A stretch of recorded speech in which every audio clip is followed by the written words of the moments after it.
The Andalusian sun hung low over the olive groves outside Ronda, Spain, painting the hills in strokes of burnt orange and bruised purple, as if the sky itself mourned the fracture in Skylar's world.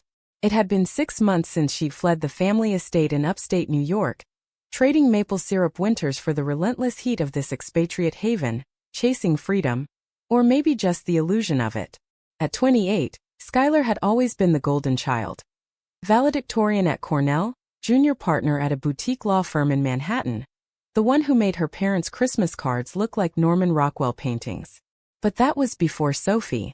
Before the quiet rebellion that turned her life into a cautionary tale whispered in polite society circles back home. She'd arrived in Ronda on a whim, or so she told herself, a sabbatical to find her voice, as her therapist put it. The truth was uglier. A string of failed dates with men who felt like ill-fitting suits, and a gnawing ache she'd buried under case files and Chardonnay brunches. Ronda suited her restless spirit, the jagged gorge splitting the town like a fault line, ancient bridges defying gravity, a place where history whispered that reinvention was possible. She rented a tiny casita on the edge of the old town, its whitewashed walls cracked like her resolve, and filled her days with freelance translation gigs for expat artists, her nights with solo hikes through the Serrania de Ronda, chasing sunsets that felt like stolen kisses. Sophie entered her life like a sirocco wind, sudden, warm, and impossible to ignore. It was at the weekly mercado in the Plaza de España, where vendors hawked manchego cheese and blood oranges under faded awnings. Skylar was haggling over a basket of figs, her Spanish fractured but earnest, when she backed into a cart of fresh lemons, sending citrus rolling across the cobblestones like yellow marbles. Laughter bubbled up first, a rich, throaty sound that cut through the market din. Before Sophie appeared, 26 and radiant, her chestnut waves tied back with a silk scarf, freckles dusting her nose like cinnamon on foam. She was American too, a painter from Portland who'd washed up in Spain 2 years prior, seeking the light that made her canvases sing. Need a hand? Or are you auditioning for a fruit-based slapstick? Sophie quipped, kneeling to gather the lemons, her brown eyes sparkling with mischief. Skylar's heart stuttered, not from embarrassment, but from the effortless way Sophie moved, like she owned the chaos. They spent the afternoon wandering the stalls, Sophie bartering fluently in a mix of Castilian and slang that made Skylar feel both outclassed and enchanted. By dusk they were sharing tapas at a hole-in-the-wall taberna, plates of patatas bravas and gambas al ajillo steaming between them, stories flowing as freely as the Rio Verde wine. Sophie was running from her own ghosts. A conservative Catholic upbringing that choked her creativity, a string of heartbreaks with women who couldn't commit. I came here to paint the pain away, she confessed over her third glass, her fingers tracing patterns in the condensation on her glass. But mostly, I just wanted to breathe without someone telling me how. Skylar nodded, the words landing like permission. For the first time she let herself lean in, not away, when their knees brushed under the table. That night as fireflies danced in the plaza fountain, Sophie slipped her hand into Skylar's, and the world tilted on its axis. No fireworks, no cinematic rain. Just the quiet certainty of fingers interlacing, pulses syncing like a shared heartbeat. Their romance unfolded in the slow burn of Spanish summers, lazy afternoons sketching in the shade of cork oaks, where Sophie captured Skylar's profile against the horizon. Strong jaw, green eyes fierce as emeralds, auburn hair tousled by the breeze. Evenings tangled in hammocks strung between balcony rails, whispering dreams under stars that felt closer than back home. Skylar, ever the planner, mapped their future on napkins. A joint gallery show in Madrid, a vineyard wedding in Tuscany. Sophie laughed, but her eyes held the same hunger. You're my anchor in this sea of siestas, she'd murmur, pulling Skylar close, their bodies fitting like puzzle pieces worn smooth by time. But love, Skylar learned, was a fragile bridge over an abyss. The first crack came in a video call from her mother, Evelyn Voss, the iron-fisted matriarch of the family law dynasty. Evelyn, 55 and perpetually poised in pearls and power suits, had always ruled with a velvet glove over a steel fist. Darling, when are you coming home? The firm's missing you, and so are we. Skylar's father, Harlan, 58, loomed in the background, his salt and pepper beard hiding a perpetual frown, more comfortable with balance sheets than bedtime stories. Skylar hedged, her screen glowing in the dim casita, Sophie asleep in the next room. Soon, Mom. Just soaking it in. The lie unraveled in July when Skylar's brother, Theo, 32, and the Golden Son with his Wall Street polish, forwarded an anonymous email to the family chain. It was a grainy photo from the Mercado, Skylar and Sophie mid-laugh, hands linked, oblivious to the shutterbug. The subject line, Voss family secret exposed. Theo's reply was a single emoji. A skull. By morning, Evelyn's call was a barrage. What is this abomination? Have you lost your mind? The scandal. This could ruin us. Harlan's voice when he took the phone was quieter but deadlier. You're throwing away everything we built. For what? A phase. Skylar's world imploded in that conversation. She clutched the phone like a grenade, tears hot on her cheeks, as Evelyn spat scripture-laced ultimatums. Repent, Skylar. Or you're no daughter of mine. Sophie found her curled on the tile floor, rocking like a child, and held her through the sobs that racked her frame. They don't get to define you, Sophie whispered, her own voice cracking. We build our family now. But the damage festered. Skylar stopped eating, her freelance work piling up unanswered. Nights blurred into arguments, Skylar's fear clashing with Sophie's optimism like thunder over the gorge. The betrayal deepened in September, when a package arrived from New York, Skylar's belongings shipped COD, with a note in Evelyn's elegant script. Bury the past. Start fresh. Inside, no photos of childhood vacations, no locket from Grandma Voss. Just legal papers dissolving her partnership in the firm, her inheritance rerouted to charitable causes. Theo's addendum scrawled on the back. Consider this mercy. You're dead to us now. Skylar burned it all in the casita's hearth, flames devouring the life she'd known. Sophie wrapping arms around her waist as ash swirled like black snow. Word spread through the expat grapevine. The Voss prodigy disowned for loving a woman.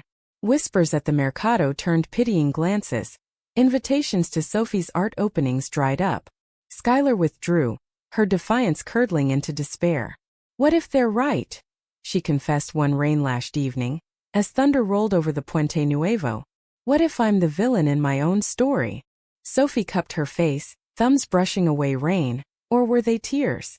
No, Sky. You're the hero. And heroes fight back. That fight ignited on All Saints' Day, when Skylar's phone buzzed with a link from an old Cornell friend. A live stream from St. Bartholomew's in Rhonda, the expat church where her family summered. The thumbnail showed Evelyn at a lectern, black veil framing her face, Harlan beside her in a somber suit. The caption, Memorial for Skylar Voss, taken too soon. Skylar's blood ran cold. They hadn't just cut her off. They'd erased her. Declared her dead to the world, a tragic loss to illness. Code for the sin that dared love a woman. She clicked play, the feed buffering like a bad omen. Evelyn's voice filled the casita, polished with grief. Our Skylar was our light, stolen by a shadow we couldn't outrun. She wandered far, chasing illusions, but home was always here. Cut to Harlan, eyes downcast. She was brilliant, our girl. But brilliance burns out if not tempered by faith. Theo eulogized next, voice thick. To my sister, rest in peace. May God forgive what we couldn't. The chapel was packed. Aunts, uncles, society friends flown in from the States, all nodding solemnly under stained glass saints. Skylar's rage bloomed like a storm over the strait. Sophie watched, hand on her shoulder as the pieces clicked. This wasn't mourning. It was a purge, a public excommunication masked as piety. They're burying me alive, Skylar whispered, the words a vow. She grabbed her keys, the live stream app on her phone, and stormed out into the dusk. Sophie followed, protesting. Sky, wait, this is their poison, not yours. But Skylar was already in the battered Fiat, engine roaring to life. If they want a funeral, I'll give them one they'll never forget. The drive to St. Bartholomew's was a blur of hairpin turns and olive-scented wind, Skylar's mind a whirlwind of memories. Evelyn's proud smile at her graduation, Harlan teaching her to sail on Saratoga Lake, Theo's goofy grin at family barbecues. Betrayal tasted like bile, but beneath it simmered love. Twisted, conditional, but real. She parked crookedly in the lot, the chapel's bells tolling like a dirge, and propped her phone on the dashboard for the live feed. Followers trickled in, expats, queer allies from online forums, even a few Voss cousins who'd defected. Comments flooded. Go get him, girl. This is bigger than you. Heart pounding, Skylar pushed through the vestibule, the scent of incense and lilies choking her. The service was at its crescendo, Evelyn placing a white rose on an empty casket draped in Voss tartan, when the doors burst open. Gasps rippled through the pews like wind through wheat. Skylar strode down the aisle, microphone thrust forward, her voice amplified for the ages. If I'm dead to you, then watch me rise from the grave you dug for my soul. Chaos erupted in the chapel like a dam breaking, shouts overlapping in a cacophony of horror and disbelief, the organist fumbling to a halt mid-chord. Evelyn's rose slipped from her fingers, tumbling to the altar floor with a soft thud that echoed louder than any scream. Harlan's face drained of color, his hand clutching the pew as if the earth had shifted beneath the terracotta tiles. Theo bolted upright, eyes wide with a mix of fury and fear, while the congregation twisted in their seats, phones whipping out to capture the prodigal's resurrection. Skylar stood at the chancel steps, the live stream light blinking red on her phone propped against a candelabrum, now beaming her defiance to thousands. Her sundress, chosen that morning for a quiet hike with Sophie, clung damply from the drive, olive dust streaking its hem like war paint. Behind her, Sophie hovered in the doorway, a silhouette of quiet strength, her blue blouse rumpled, eyes scanning the room for exits or allies. Skylar Voss, Evelyn hissed, voice a whip crack of authority. This is sacrilege. Sit down or leave. No, mother, Skylar shot back, her green eyes locking onto Evelyn's steel blue ones, the resemblance a cruel mirror. You don't get to script my exit. Not after you wrote my obituary. The words hung heavy, drawing murmurs from the back rows. Aunt Lydia dabbing her eyes, Uncle Frank shifting uncomfortably. The feed's comments exploded. Skylar lives trending in expat feeds, hearts and fists emojis raining down. She paced the altar now, microphone feedback whining like a wounded animal, forcing every ear to attention. You called it an illness. A shadow. But let's name it, shall we? Love. The kind that doesn't fit your narrow gospel. Harlan cleared his throat, stepping forward, his lawyer's timbre steady. Enough, Sky. This is a house of God, not a circus. But his eyes betrayed him. Flickers of the father who'd once bandaged her scraped knees, read her Dr. Seuss at bedtime. Theo lunged then, grabbing Skylar's arm, his grip bruising. You're embarrassing us, all of us. Pain flared, but she wrenched free, the motion sending her stumbling into Sophie, who surged forward like a wave. Don't touch her, Sophie said, low and fierce, positioning herself between brother and sister. Theo recoiled as if slapped, his face twisting. This is your fault. The dyke from Portland poisoning her. The slur landed like a slap, silencing the room anew. Sophie's cheeks flushed, but she held her ground, hand finding Skylar's in a grip that said, "We're in this." Skylar's voice broke then, raw with the ache of fractured blood. Theo, we were kids together. You covered for me when I snuck out to kiss boys. Now you bury me for kissing her. He deflated, shoulders slumping. The golden boy unmasked as just a man scared of his own reflection. Evelyn seized the moment, voice rising in theatrical lament. See what you've become? A spectacle. We did this out of love, to protect the family name, your soul. Protect. The word ignited Skylar's core fury. Love? You shipped my life in a box and called it mercy. You flew here to Rhonda, my home now, to mourn a lie while I starve for scraps of you. Tears carved tracks down her face, but her chin lifted, unbowed.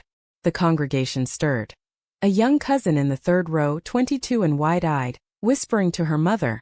An elderly expat couple nodding solemnly, their own secrets etched in wrinkles. Harlan tried again, softer. Sky, please. Let's talk privately. But Skylar shook her head, the live stream her confessor. No more closets, Dad. No more whispers. I came to Spain to live, not hide.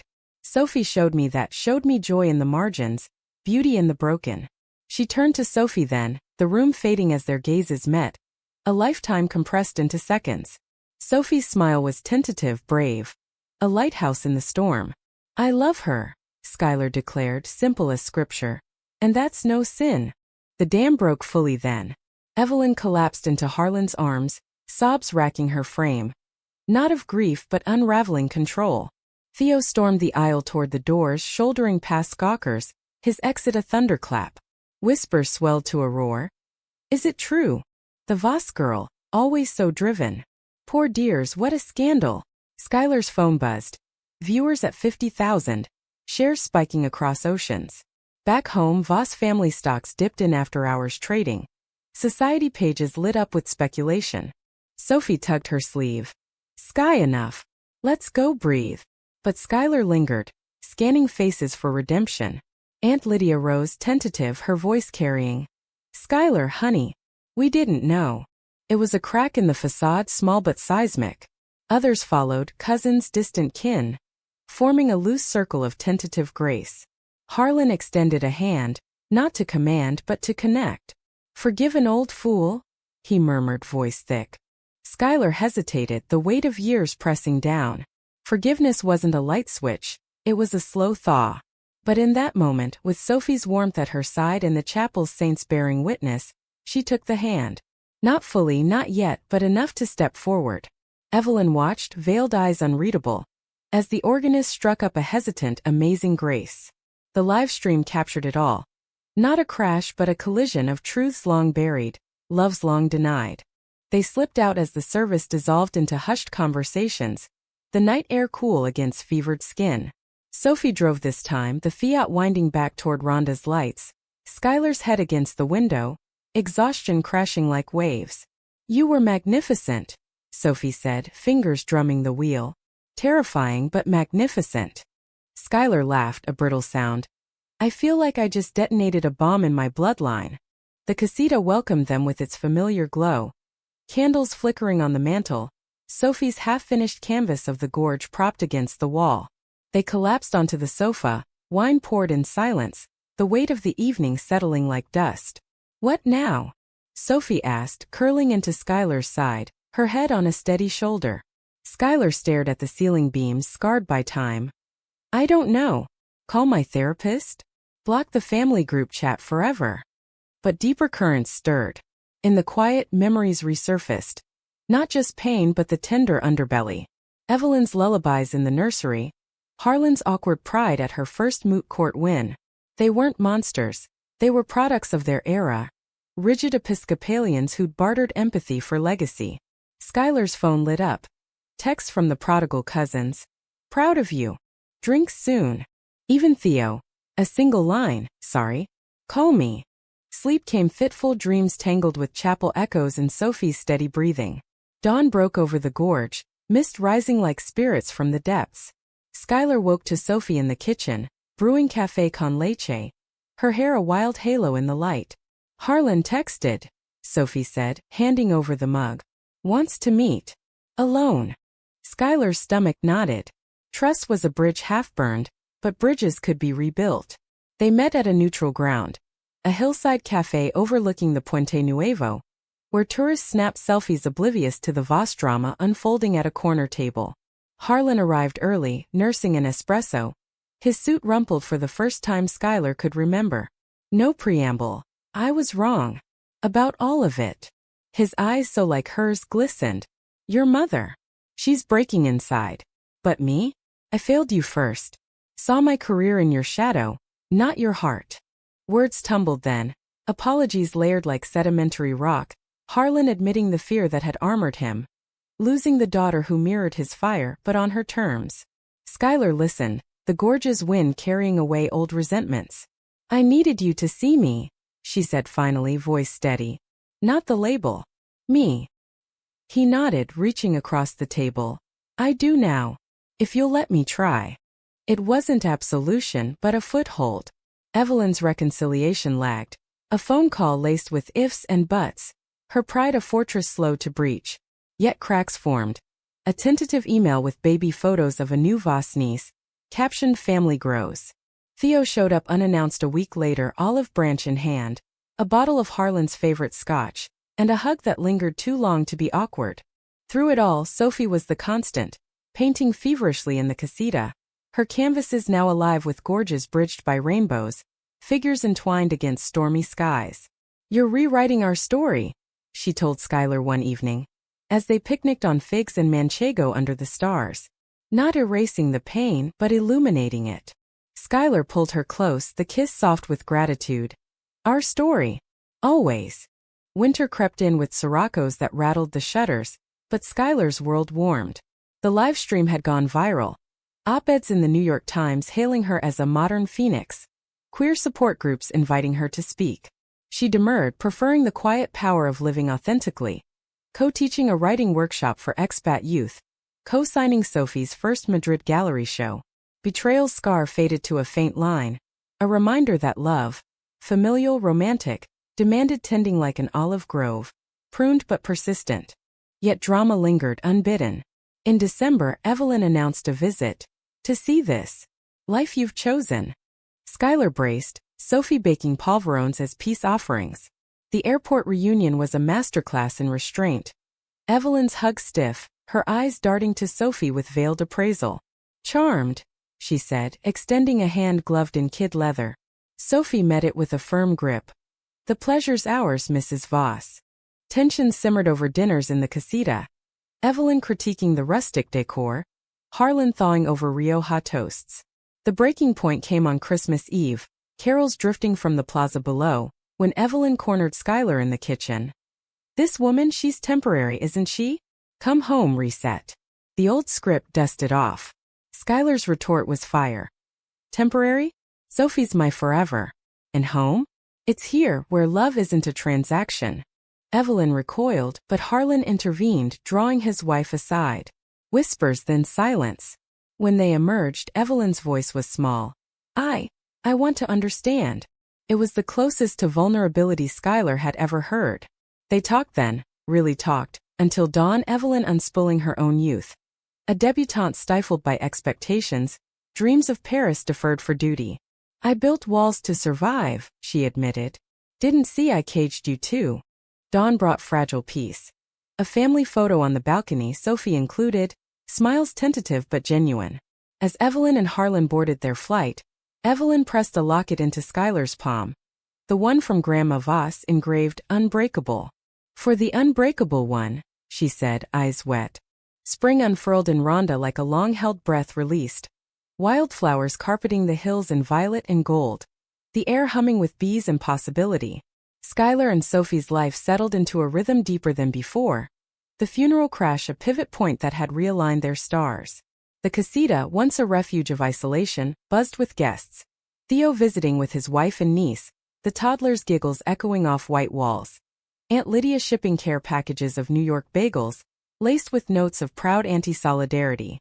Even Harlan started monthly Zooms, his gruff updates on firm gossip a bridge to the world Skylar had half lost. But healing wasn't linear. Shadows lingered in quiet moments. Skylar woke some nights slick with sweat, dreams replaying the chapel doors bursting open, Evelyn's rose falling like a guillotine. Sophie would stir, pulling her back with murmured stories of Portland rains and future travels, Sicily in summer, Kyoto in cherry blossom bloom. We're mapping joy, Sophie would say, her fingers tracing constellations on Skylar's skin. One at a time. Professionally, doors swung wide. Skylar's viral moment birthed a memoir deal from a Brooklyn indie press, Grave Expectations. A Love Unearthed. Her words weaving Spanish sunsets with American winters, betrayal's bite softened by love's balm. Sophie's painting sold out at the Madrid show, critics raving about tender ferocity. Her series Bridges over Gorges fetching prices that funded a studio expansion. They celebrated with a vow renewal under the Puente Nuevo. Not legal yet, but sacred rings exchanged in silver etched with olive leaves. Witnesses a circle of expat friends toasting with cava. Yet the true drama brewed in subtler waters. Evelyn's slow metamorphosis. Letters arrived bi-weekly, handwritten on monogrammed stationery. First stiff recitations of church sermons, then confessions laced with regret. I prayed for guidance, one read, and heard your voice instead. See me. Evelyn enrolled in a Manhattan PFLA chapter, her reports awkward but earnest. The stories. They mirror yours. It hurts but it heals. Skylar read them aloud to Sophie over breakfast, laughter mingling with tears. She's trying, Skylar marveled. After all this time. The pinnacle came in June, as Rhonda's feria exploded in color. Flamenco skirts swirling, fireworks cracking against the night sky. Evelyn flew solo, Harlan sending regrets for a deposition. She arrived in a linen shift, pearls subdued, clutching a worn Bible annotated in her margins with queer theologians. The reunion was at the Feria's edge, away from the crush. Skylar and Sophie in sundresses, Evelyn's hand tentative on a paper fan. I brought something, she said, unveiling a small oil painting, Sophie's work, a Voss commission. The family estate's lake at dusk, 2 women rowing toward shore, hands entwined on the oars. Skylar's breath caught. You commissioned this? Evelyn nodded, cheeks pink. From your Sophie. To remind me. Home is where the heart rose. Sophie beamed, the artist in her flushing at the critique implicit in the gift. They wandered the fair then, arms linked in unprecedented ease, Evelyn sampling churros dusted with sugar, her laughter rusty but real as Sophie explained the azulejo tiles on nearby walls. Under lantern light as guitars wailed a buleria, Evelyn pulled Skylar aside. I was wrong to declare you dead. You were always alive, in ways I feared to see. The embrace that followed was fierce, bone-deep, Evelyn's perfume. Chanel No. 5 and regret, enveloping her daughter. But life, ever the dramatist, reserved one final twist. In the Feria's whirl a call pierced the revelry. Theo's voice shattered. Mom's collapsed heart. Get home. The flight to New York was a haze of turbulence and terror. Skylar white-knuckled beside Sophie. Evelyn's Bible clutched like a talisman. LaGuardia to the hospital. Sterile halls smelling of antiseptic and fear. Harlan pacing the waiting room, his beard unkempt, eyes hollow. She asked for you, he said, pulling Skylar into a hug that smelled of aftershave and old books. Evelyn lay frail in the ICU. Monitors beeping a fragile lullaby. Her silver-streaked hair fanned on the pillow. Sky, she whispered as Skylar approached, hand extended. My girl. No sermons, no conditions, just presence. Sophie waited outside, giving space, but her influence lingered. Evelyn's nightstand held Sophie's book of poems, dog-eared at lines on love's quiet revolution. They talked in fragments, Evelyn reminiscing Saratoga summers, Skylar sharing Rhonda sunrises, until Evelyn's grip slackened, eyes fluttering. Proud, she breathed. Of you. Both. She slipped away at dawn, the Hudson's first light filtering through blinds, a gentle exit unmarred by drama. The funeral, real this time, was at St. Bartholomew's back in New York, not Rhonda's hillside chapel. Skylar eulogized, voice steady. She taught me strength and in the end surrender. To love without borders. Sophie stood sentinel, hand in hers as the Voss clan gathered. Not in erasure but embrace. Theo spoke next, voice cracking. To Mom and to Sky who showed us how to live again. Harlan closed with a toast at the reception. To unbreakable bonds. Grief wrapped Skylar like a shawl, heavy but woven with grace. Back in Rhonda, they scattered Evelyn's ashes over the gorge, winds carrying her to the sea, free at last. Sophie planted a cork oak sapling in the casita garden, its roots to anchor their future. She saw you, Sophie said one evening as they watched fireflies dance. And in seeing she saw us. Skylar nodded, the scar of betrayal now a tapestry thread, strengthening the whole. At 28, she'd crashed not just a funeral, but the illusions of worth tied to approval. Love, familial, fierce, feminine, had risen from those ashes, a phoenix with olive wings. In the quiet of their home with Sophie's head on her lap and the gorge humming below, Skylar whispered a vow to the stars. We're unbreakable. Together. Months blurred into the balm of routine. Skylar's book launch in Barcelona, Sophie's solo exhibit in Seville, their hands forever finding each other in crowded rooms. The Voss legacy shifted, Harlan mentoring queer law interns, Theo advocating for family leave reforms. Whispers of scandal faded to footnotes, replaced by stories of redemption. The daughter who died and lived, the mother who learned to let go. On their first anniversary post-crash, they hiked to the gorge's edge, picnic basket brimming with figs and manchego. Sophie sketched the vista, Skylar reading aloud from her manuscript's final chapter. In the end, funerals aren't endings, they're invitations to begin. As the sun dipped, painting the bridge in gold, they kissed slow, certain, the world vast and welcoming. And in that kiss, Skylar tasted eternity. Not the drama of betrayal, but the quiet triumph of being seen. Loved. Alive.